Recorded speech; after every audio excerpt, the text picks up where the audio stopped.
Welcome to Beekeeping Today podcast, presented by Bee Culture, the magazine of American beekeeping. Beekeeping Today podcast is your source for beekeeping news, information, and entertainment. I'm Jeff Ott. And I'm Kim Flottam. Today's podcast with Bill Hesbach is brought to you by Pierce Beekeeping Equipment, manufacturer of the very popular Speed King electric uncapping knife and other American-made beekeeping tools. Find them online at www.piercebeekeeping.com. That's www.piercebeekeeping.com. Hey, I'm really looking forward to today's podcast, Kim. Yeah, Bill's kind of an interesting guy. I've not known him a long time, but at a federation meeting a couple of years ago, I got a chance to sit down and we had a beer, and I found out a lot about what's going on in Connecticut. I used to be the president of the Connecticut Beekeepers Association and knew about the backyard beekeepers and have kept touch with the people out there. So it was good to get back up to date, and I found out a few interesting things, and that's why he's here today. Well, fantastic. Well, this will be a good show, and look forward to some of the information he has to share, and hopefully our listeners will be able to take some of this information and make use of it themselves. So let's call him up on Zoom. Okay. Hey, Bill. Hey, Bill. Hey, Kim and Jeff. Thanks for inviting me. Jeff, I want to tell you a little bit about Bill. I've known him for a while. He lives up in Cheshire, Connecticut, not far from where I used to live when I was living in Southbury out there. He's been keeping bees for about 10 years now, but he studied them when he was back in college. His operation is called Wing Dance Apiary, which I think is kind of a cool name. He runs between 30 and 50 colonies, and I know he's an EAS Master Beekeeper, but what else do we need to know about you, Bill? Well, I'm also a graduate of the University of Montana's Master Beekeeping program. Oh, very good. And that program was a lot of fun. There's a big difference between that one, of course, and EAS. That one's more research-based. The EAS is more actual experience-based. Yeah. And you've been, Kim was saying that you've been pretty active on the Connecticut Backyard Beekeepers. Yeah, I'm on the board of the Backyard Beekeepers Association. Actually, I'm on the board till the end of the month. So I left for my full-time position on the Queen Breeders Cooperative. So I couldn't balance both of them. The Backyard Beekeepers is far away, so I'm spending more of my time with the Queen Breeders these days. I know you're active with the Connecticut Beekeepers Association. Bill, I used to be president of that group long ago and far away. And I've seen your name on past presidents' lists back there. Well, that's you probably still owe them money, right, dues? And you're doing something called Bee Talks, and that's associated with the Connecticut Beekeepers Association too. And boy, I tell you, you really piqued my interest in that. Can you tell us a lot more about that? I'm really interested. Want to know about what's going on. Well, I mean, that sort of has a history, my own observations about what beekeepers were looking for in terms of when they go to a meeting. I mean, we noticed Al Alvatabla and I are good friends, and he happens to be a mentor of mine. And him and I were doing these informal surveys all the time when we would have guest speakers and so on and so forth. And we discovered basically that the audience attendance, at least in our state and in Connecticut, had very little to do with the speaker that we had. I mean, it had something to do with it, but not a whole lot. So what we determined is that we would start a little group to get beekeepers out and ask questions on their own. So we started a little talk before the main session. And in that talk, it was originally divided into newbies and old beekeepers. And those two sessions allowed beekeepers to come and just talk about what, they wanted to do, what questions they had about beekeeping. And that went on for a little bit. But then I noticed that if we didn't introduce a special topic, the attendance started to fall off. So I started to advertise a special topic for each one of those meetings, and I found that the attendance sort of grew when I began to get specific about what we were going to talk about. And then it occurred to me that we were getting as much attendance in those pre-meeting groups as we were in the actual meeting itself. And that sort of spawned this idea that I was gonna start with a separate group held outside of a meeting that didn't have a keynote speaker, but basically allowed beekeepers to ask questions that they're concerned with. And I also thought it might be good in that meeting to introduce a special topic at the same time. I think, Bill, I'm going to interrupt you for a half a second here. I think what you've tapped into is, especially with your newbies, you call them your beginners, is that there's always a lot of hesitation to ask a question that to them they don't know, but they're afraid it's going to sound like a real dumb question, and they're just hesitant to take that first step and ask that question. And what you're doing is you're giving them that opportunity, because there are no dumb questions. Yeah, there's no dumb questions, and I took them right out of the setting. So, if you've got a PhD in entomology up in front of you, you might not ask a question about, do your bees fly backwards? You're going to be really concerned about asking a question in that setting. So that was one of the goals, to move them out of that setting. The backyard beekeepers, they weren't as receptive to having a third meeting.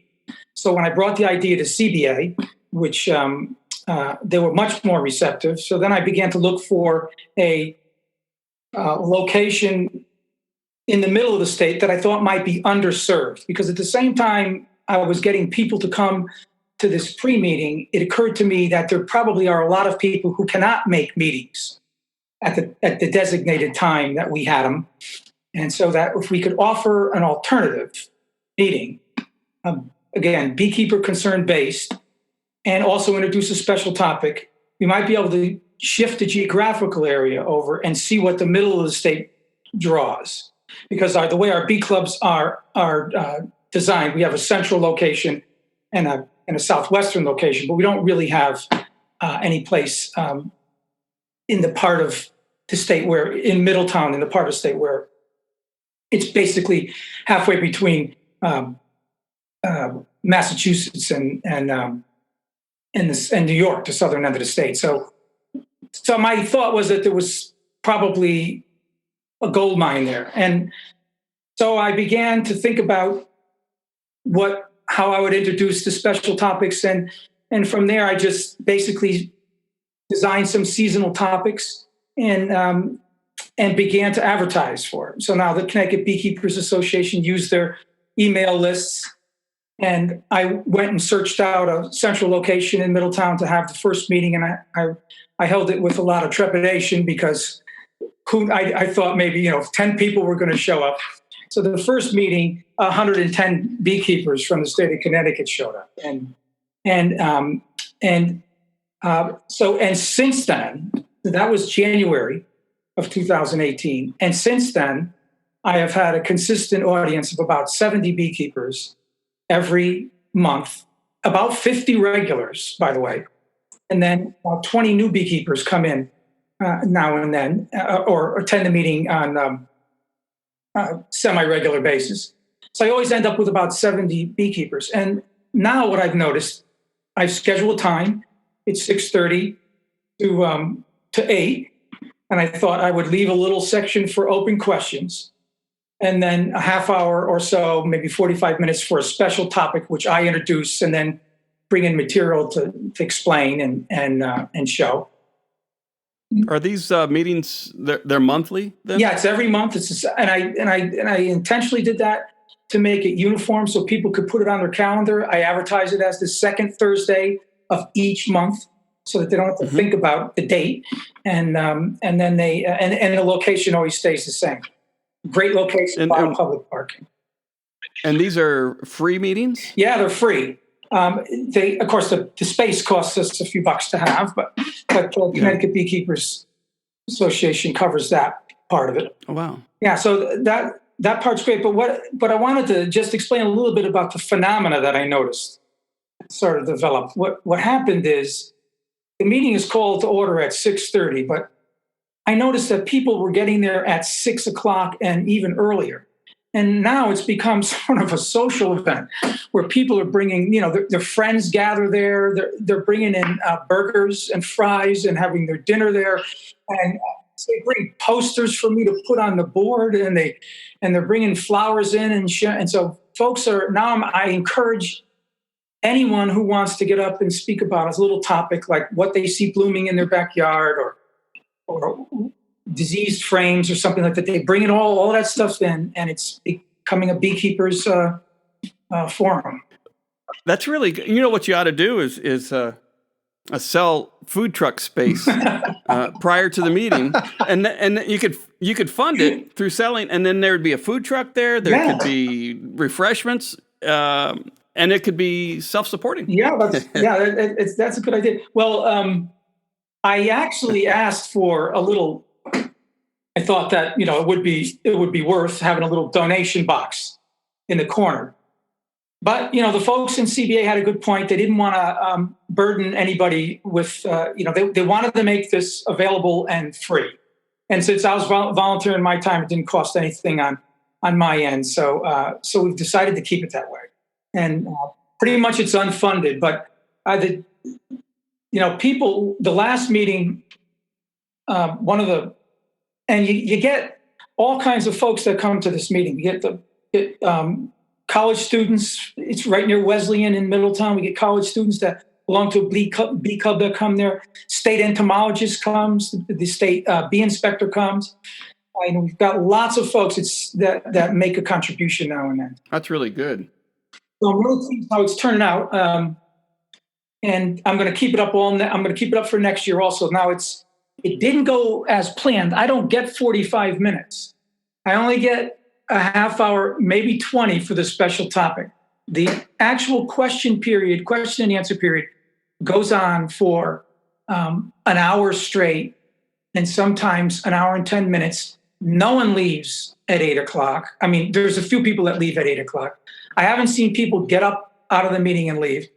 And they stay afterward. For the folks who are in, as Kim mentioned earlier, for the folks who don't really feel comfortable even asking questions in a large group like that, hang around and ask me questions in a line afterwards. So it's like a receiving line. The wedding.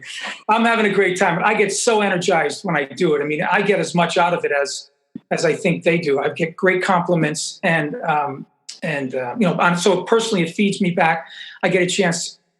I get practice at answering questions, and we get a lot of the same questions, but mostly, they come at me from a different angle, and it's a lot of fun all around. And I use a lot of humor in it also to sort of soften the topics.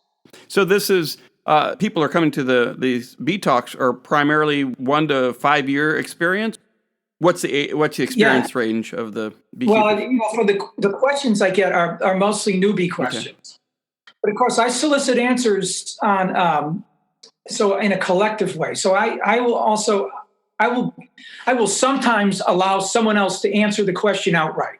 Someone that I know that has a lot of experience and can answer the question. Other times, I'll give my opinion about it, and then I'll open it up for discussion. I basically always open every question up for discussion. Like, can somebody else, contribute something to this?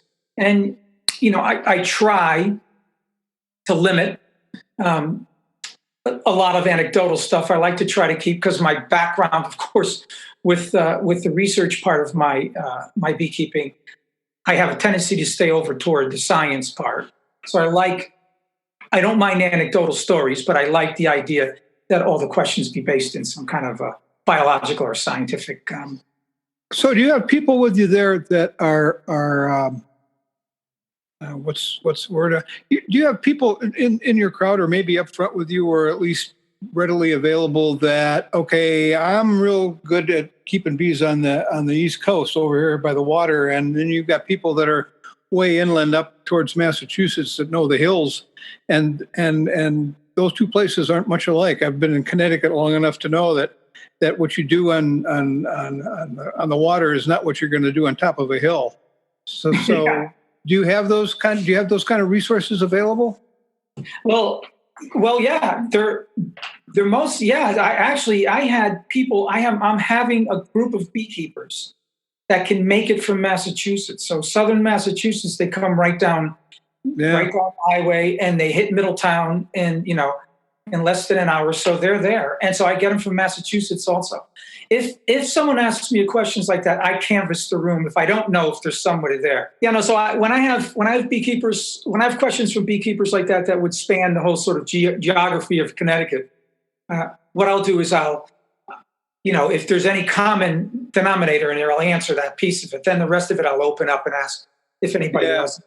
I mean, the adage that all beekeeping is local goes right down to the towns in Connecticut, as you mentioned. Yes, it does. I lived in Litchfield when I was out there over in the western part of the state, and way different than when I lived in Southbury, right on the coast. And you did things differently in both places. And oh yeah, that's what I was wondering. Like this part of Northeast Ohio, there's not a whole lot of variation. Some closer to the water than not, but out where you are, I can see where it would be good to have somebody that can address both environments. Yes, and all the ones in between. Like, for instance, we're still on a big goldenrod flow here, and there's nothing in the eastern part of the state for goldenrod. And it's hard to believe when we have, I live next to 110 acres of goldenrod, and out in the eastern part of the state, they're at a dearth, and they have been for the last 3 weeks. So so that exists all over the place, and we run into that in the season also. So I think I've popularized beekeeping, bee talks, in a way where people feel comfortable. They can come and ask questions, and I'm noticing that these little groups are working out in a friendly sort of way where people are building a community of beekeepers. So what really lacks in most of Connecticut's beekeeping is this as a mentor program. So what I'm trying to morph bee talks into is a setting or a place where people will also communicate their needs and then meet somebody in that meeting where they can kind of be a mentor. I'm beginning to also use bee talks as a platform to introduce queen rearing in Connecticut. So it's servicing like sort of a dual role. I got to go back to a real basic question here, Bill. Yeah. You get 70 people, 80 people, whatever it is, a month sitting in a room for more than an hour without a cup of coffee? Now, there's facilities to have coffee there. Okay. I can't imagine that many beekeepers going without a cup of coffee. I know it. Yeah. But we don't have the typical arguments in there, though. That's kind of good. I mean, that's, that part's of it. But we do have, we have the give and take about different beekeeping styles and practices. So, and I see there are people, it's right after dinner, so I will see eyes closed now and then, but it's not for long, and they usually wake right up. Somebody next to them gives them a little elbow. Well, that sounds really exciting. I think that's a model that other clubs and other associations could probably follow. I know a good idea when I steal it, Bill, and I think you've got a good idea here. So I encourage people to take your idea and run. Thanks. And I wish they would. And again, I think that it's beekeepers first in this meeting. That's what it really amounts to. And they never seem to run out of questions. Well, very few people really want to sit there and listen to treasury reports. I mean, and business meetings. So I think you're really keying in on the importance of a club is spreading dissemination of information. So kudos. Yeah. Thank you. I think it's working. I'm going to keep doing it. Good. You were also involved in the Connecticut Queen Breeders Cooperative. Is that correct? That's part of the CBA? Yes, that was actually, it's an offshoot of the CBA. It was founded as a nonprofit about 4 years ago. And it basically, they had a little difficulty getting started. First of all, the organization piece of it's difficult, and they didn't have much, they had no funding. So it just sort of laid there for about 4 years. And at one point, Steve Dismore, the president of Connecticut Beekeepers, asked me if I would consider taking it on. And it sort of dovetails with another initiative that happened in concurrence in Connecticut. We happen to have a entomologist in the Connecticut Ag Station.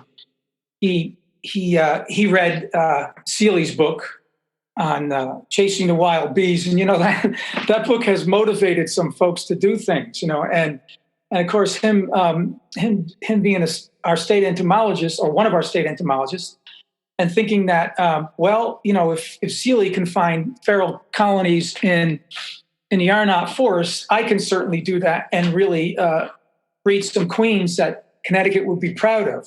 So it's been a little bit of learning for him. So he applied, and he's a grant writer, good at it. And so he applied for a block grant, and he ended up with $50,000. Whoa. So a 2-year grant for $50,000.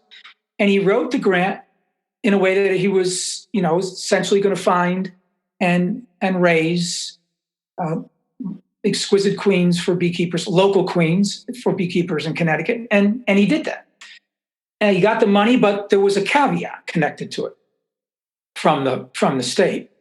And the caveat was that he gives at the end of his grant, which ends, by the way, has ended or will end next month, everything that he's done, all the work that he's done in the years 2017 and 2018, fall to an organization in Connecticut that can carry the work forward. And that turns out to be me, sitting there with having just volunteered to take on the Queen Breeders Cooperative.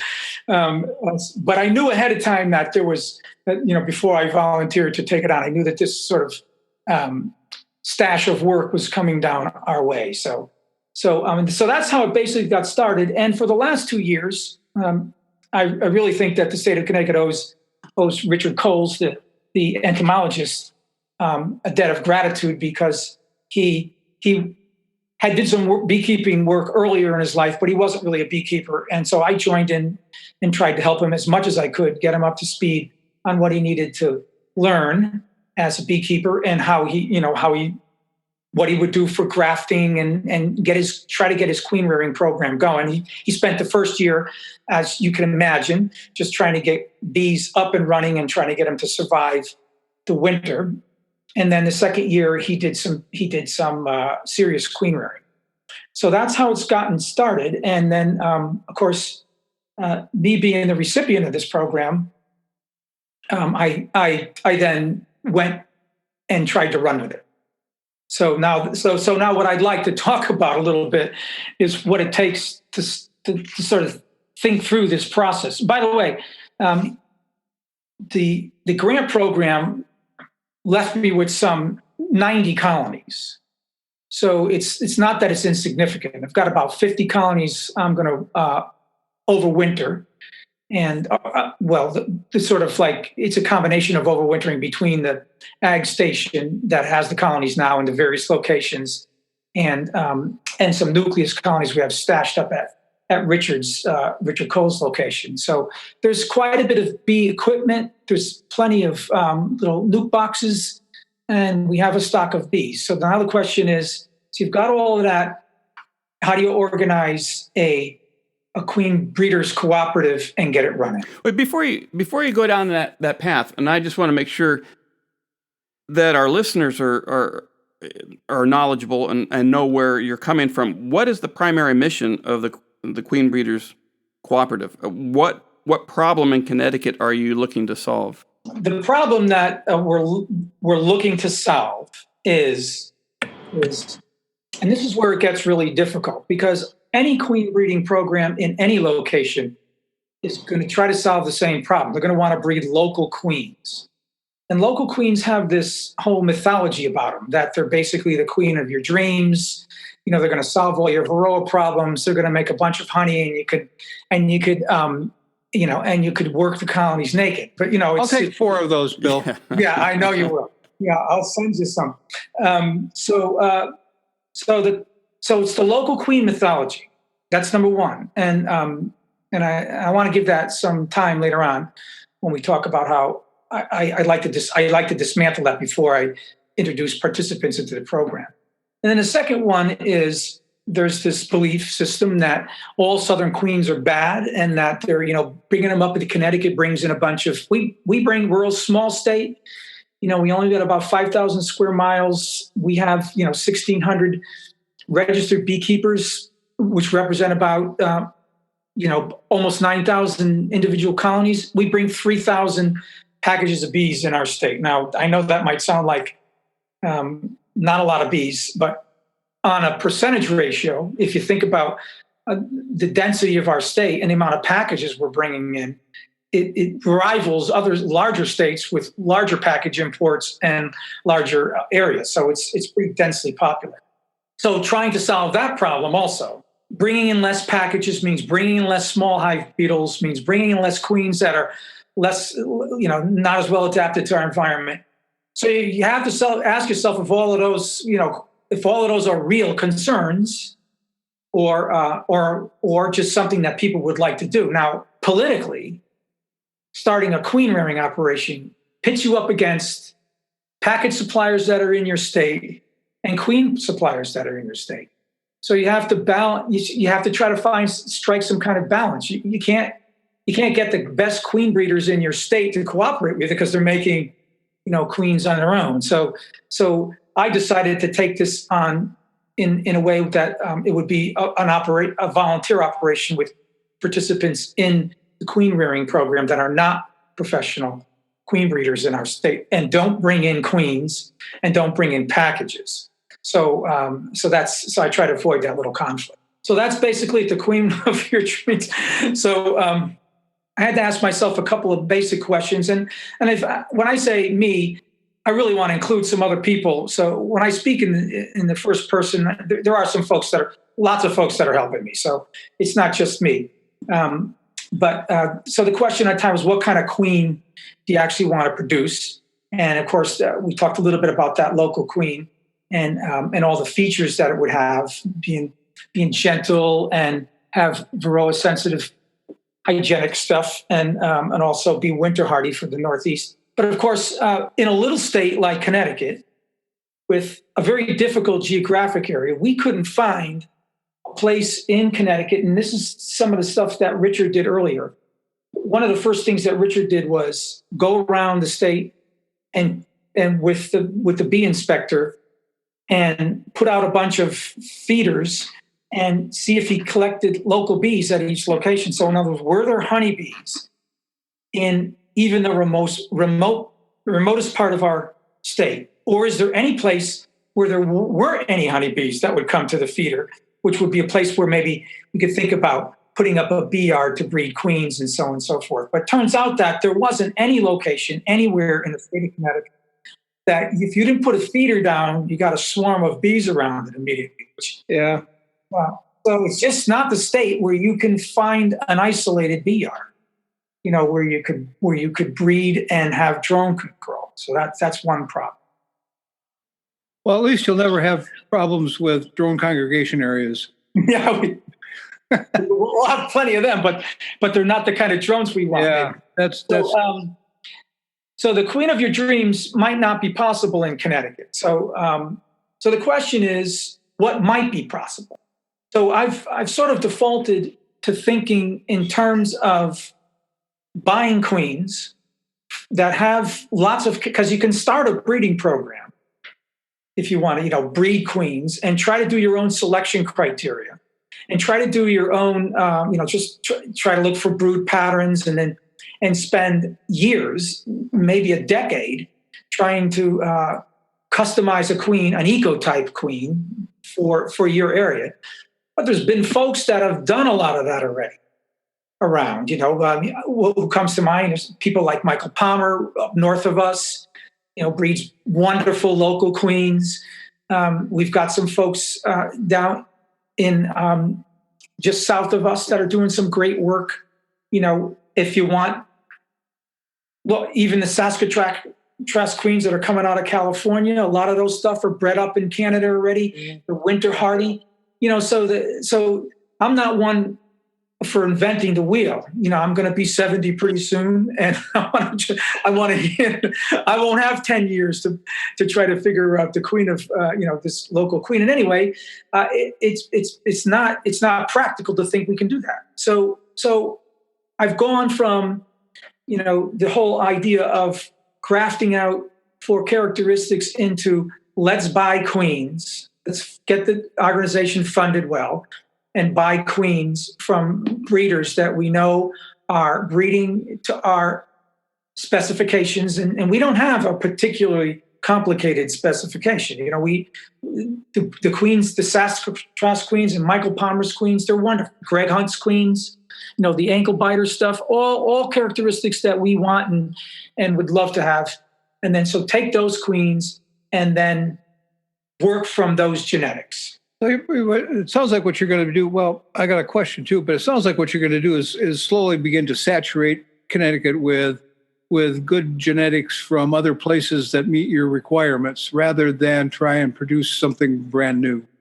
That's right, because I don't think it would be possible based on size and our truck. That's a good observation. I wouldn't have thought of that, but that's a good observation. So just keep bringing, and then you could probably maybe start dealing with the people that are bringing in queens from other places and say, why don't you consider getting some of these from these other folks that we're using, so that you could continue that saturation. Yeah. So, and then, and the research supports the notion that you can actually, like a little apiary like mine would say, 45 or 50 colonies. My drone congregation areas strongly populate the regional drone congregation areas. They go out, but queens that made out of my colonies will hold a certain percentage of my drones in them also. So it's not a total loss, even though when the bees fly out and mate, when the queens fly out and mate, you're going to lose some of your genetics. You also hold some of your genetics. If we can saturate the drones congregation areas, and we continue to do that, and we build a larger population of participants, eventually I think we can sort of stabilize some kind of queen. And basically, then you have a local queen. Now the question is from there, how do you run the program? How do you screen participants, and how do you actually do the actual queen rearing? Are you gonna graft? Are you going to try to teach people to overwinter nukes? Are you going to do a combination of grafting and queen cells? So it gets pretty detailed, and one of the biggest, the most difficult hurdle to get over with participants who haven't grafted before is to teach them how to graft. And then you've got, then all of the particulars that go with queen rearing, this incredible, time sensitive schedule and demanding sort of technique. One thing about learning to rear queens that I learned a long time ago is as you get better at it, you become a better beekeeper, because you're just aware of a lot more of the biology that's going on in a colony. And so I see this serving several purposes. One is you'll be having people learning how to do the basics of queen production, but they're also going to be better beekeepers. And that in itself has a lot of value. Yes, and I think that's actually my goal is actually to bring along a community of beekeepers that are really informed. Because the second criteria a participant has to meet is, and again, this gets back to how I try to solicit participation in bee talk, because I have a big audience there. I've met with hundreds and hundreds of beekeepers from all over so far, is to get them to actually take on a mentee. So I get them to take on a mentee to become a mentor. So that while they're developing their own queen rearing strategy, because we're not taking new beekeepers into the program as participants at first. They have to be seasoned beekeepers. I'm asking for like 3 to 5 years of beekeeping experience and some understanding and knowledge of queen rearing, because I'm gonna pass out 90 colonies come next. Well, depending, I'm being very optimistic, of course. Depending how the colonies winter, I'm either going to be passing out 90 colonies or 9. I don't know, but somewhere in that area, and that's a lot of equipment worth a lot of money. So I can't give that equipment to new beekeepers. So the screening criteria is pretty is pretty strict, and the participant guidelines that I've laid out makes it very clear that they can raise queens in any way they want, but they've got to participate in the program in terms of both the record keeping aspect and then varroa control and disease control. So there's a disease and varroa control component to your participation in the guidelines, and then there's also a queen rearing component. I can see where the passing of the baton is going to be or could be sticky, and I don't envy you that task, but I can also see where if it's set up right, this could go on for quite a long time. The question is that I would have is, you got 90 colonies, or however many colonies you've gotten in this program. Where are they going to sit? Are they going to continue to sit there, and who's going to do the day to day, and where does the honey go, and all of those things? Okay, those are the great questions that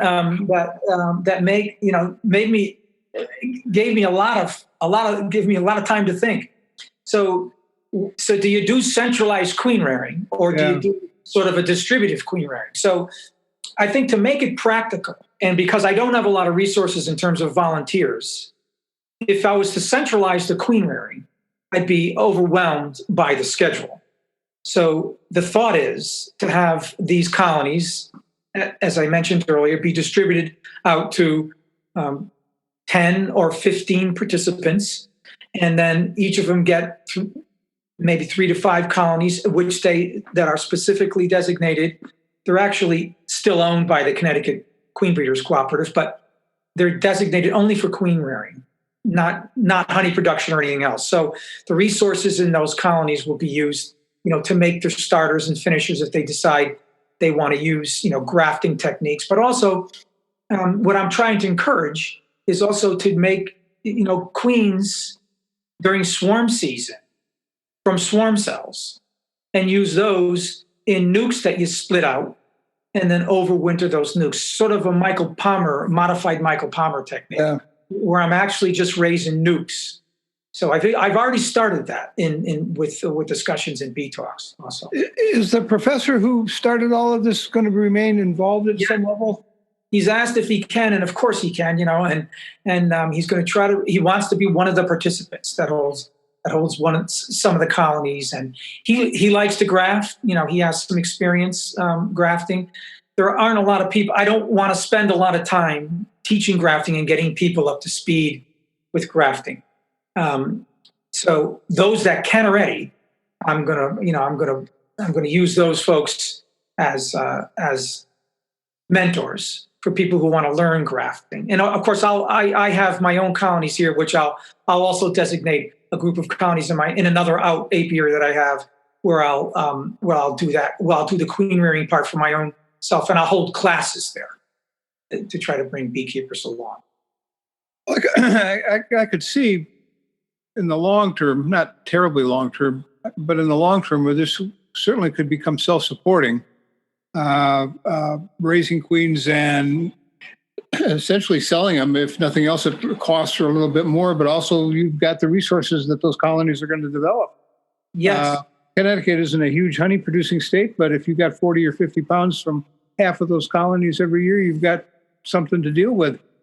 That, I'm sitting here just speculating, listening to you, that tells me that you'd have some resources to bring in people to help, to teach, to bring you up into new, what else is going on in the world of queen production. So it's not only going to be now, it's going to be going into I can see it going into the future.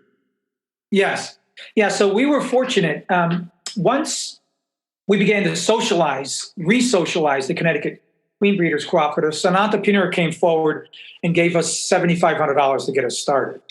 So I think mostly that will be, beef stock, and we don't require that much funding for beef stock, but we'll bring in some folks that can teach grafting, give some grafting classes for those that want them, and then the whole structure of dues and how that's going to go forward, and then selling queens, it gets complicated, and the distribution of queens gets complicated also, because we really haven't been able to figure out the whole market yet. Like, is there a demand for 1,000 queens in Connecticut, 2,000 or 400? We haven't been able to figure that out. I know that there are people that sell queens all the time. And they sell hundreds of queens a year. I know that. They're willing to sell our queens. I know that also. So we would be in a queen producing that shifts it over in some way into industrial queen rearing, and I don't know how far over that way we want to go. So we have to figure that piece out. I imagine setting this up, the record keeping will become very important. How are you going to centralize your record keeping? Are you big spreadsheets, or are you going to use something like Hive tracks? So the record keeping is all going to be standardized, and then, you can raise the best queen in the world, but if the colony is filled with Varroa or Nosema or anything like that, the queen's not going to be worth much. So we've got to be able to. So there's a Varroa count that all participants have to keep to, and all of those records will be on spreadsheets or are on spreadsheets that show, what day, each month they have to be monitored, what date, what was your hive number, whatever you call that colony, and all the counts, and then all the observations about queens, brood pattern, hygienic behavior, and so forth, gentleness, and just the core characteristics that all need to be recorded as queens are produced. And I can see where Hive tracks would be really valuable on something like this. You have distant monitoring without a whole lot of effort. And the mapping too. And we had talked to James Wilkes a couple weeks ago, or a couple episodes ago, so that's why it's fresh on our minds. Yeah. And Hive tracks a great tool. And they're developing something called the Genius Hive, which we are following in the magazine. We've got a whole series of articles on developing the Genius Hive, which is something that's going to fall right into what you're doing.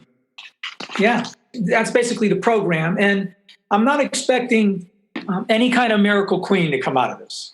What I'm expecting is the worst that can happen, in my opinion, is people get to be better keepers. A lot of people get to be better beekeepers. And I think what will happen then is winter survival rates will increase. Yeah.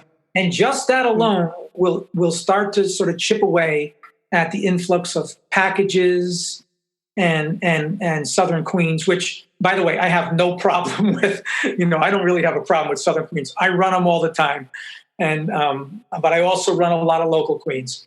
And I ran, a bunch of Saskatraz here in my own yard, and some of Greg Hunt's bees, and a lot of Michael Palmer's queens, and they're fine. They're beautiful queens. So that's what I'm hoping for. But I think anybody who wants to start a queen rearing program anywhere has to do a lot of work up front, dispelling this whole local queen mythology. You've got to get really basic. And you've got to understand, people talk about their Russian, their Italians, and their Carniolans, and and I know, that we've got a lot of dyed-in-the-wool ancestral champions of their bees, but the fact is that we have bee stock in the United States. A combination of both. For the most part, when they do the genetics on them, they find out that they're mostly Italians and Carniolans. They're wonderful bees. Yeah. They don't have to be anything other than that. And so the queens that we rear in our program are the same, but if we come from good stock and we start with good genetics, we'll have a good start. We'll have a good, the beekeepers that get the queens will have a good start. Yeah. And healthy colonies. And that's a big part of it. Not healthy colonies. Constantly working with them leads to a healthier colony. So it's great work. I really like that. I think it's good models for clubs and associations all around the country, actually. Both the Bee Talks and a Queen Cooperative would be really good. As long as you stay away from the queen of your dreams. So yeah, you got to stay away from the queen of your dreams. Well, the queen of your dreams it's a wonderful concept. But I think queen breeders, it's easy to it's really easy for a beekeeper that's not such a good beekeeper to say the first thing that happened to him is his queen failed. So I think queen breeders get a bad shake. And the other thing that I'm really particular about in understanding queens that come out of any queen breeding program is all queens come out on a bell curve. There's on each end of each tail of that bell curve, you've got underperformance. So there's, on the front end of it, that sort of bell curve tail, you get queens that aren't so good, even though they've come out of good breeding programs. The midsection of that bell curve is when you've got the sort of midline of your bee, what it's like. The other side, you get these extraordinary performers, and they go like crazy, but they're anomalies. Both ends are anomalies. And for you to evaluate a queen, that queen, you have to have enough examples of the queen that come out of the midsection to know if you got a good queen or not. And so you can't. So if you hear some people say, "I bought a queen," or you hear beekeepers say, "I bought a queen," and it was terrible. And there are some queens out of all breeding programs that are terrible, and there's some that are fantastic. Well, starting up the Queen Cooperative and getting more beekeepers involved like you're doing is a really good educational step in teaching people and beekeepers the biology of beekeeping and queens and a better understanding of what they're working with and lead to healthier colonies all the way around. So, well, I really appreciate you being here today, Bill. It's been a fantastic talk. I can't believe it's gone so quickly. Kim, anything? Well, I'm just glad to see that I left Connecticut in good hands. No, I have to tell you, Kim, there's been a void since you left. You're hard shoes to fill. Thank you for being here today, Bill. This has been good. And you can bet that we're going to get back to you sometime down the road and follow up on both of these programs to see how they're going and what you've learned and what you can suggest to do different or better or whatever. So yes. Again, thanks for being here. Yeah, I'd appreciate that. Well, thank you so much for having me. It was a pleasure to talk to both. Thanks, Bill. Well, take care. All right. Thanks, guys. Well, that was good. I really enjoyed Bill's discussion, and I've forgotten you lived in Connecticut, so it must have been like old times week with you with talking about the CBA and see the progression that they've made in the last few years with the bee talks and queen breeders. What did you think? Well, that and the backyard beekeepers he's a part of. That was just getting started when I left, but he's certainly qualified to be doing what he's doing out there. He's certified master beekeeper at EAS and in the Montana program. I'm impressed with where does he find the time, I think is what I'm mostly thinking. But the Queen Breeders Cooperative will be interesting to watch because he's got some issues on dealing with lots of bees that he doesn't have control over for mating, and that's going to be fun to watch. On the other hand, lots of people are going to have that same issue, so maybe he can come up with a model here that'll help other people. I think the thing that really impressed me the most from this conversation was his bee talk program, and I'm really impressed with that, how well it works. There is nothing more important to a beginning beekeeper than to have a mentor or at least someone you can talk to, and that seems to be filling that bill. A mentor that you can go watch and help is certainly perfect, but if that isn't going to work, then having somebody that you can go and ask all those dumb questions that you're afraid to ask in mixed company. So I hope that works, and I'd like to see more people doing that. I think it can serve a good purpose. So good job, Bill, and keep up the good work. And like I said, I think I left Connecticut in good hands. It was good to see all of that going on out there. I think that about wraps it up for today, Jeff. I'm running out of time, and I know you are. We want to thank Pierce Beekeeping Equipment, maker of high-quality uncapping knives and beekeeping tools, for sponsoring today's podcast with Bill. You can find out more about Pierce Beekeeping at www.piercebeekeeping.com, and while you're there, give them a shout-out for bringing all of us this great program and being the first to do that. So Pierce, thank you. And anybody else that is interested, check out our webpage or give Jeff or I a shout out, and we'll see if we can help you. That's right. We really appreciate the support provided by Pierce Beekeeping Equipment and the support from upcoming sponsors. Good. All right. All right, Jeff, I'll see you next time. All right, Kim, thanks a lot. Have a good week.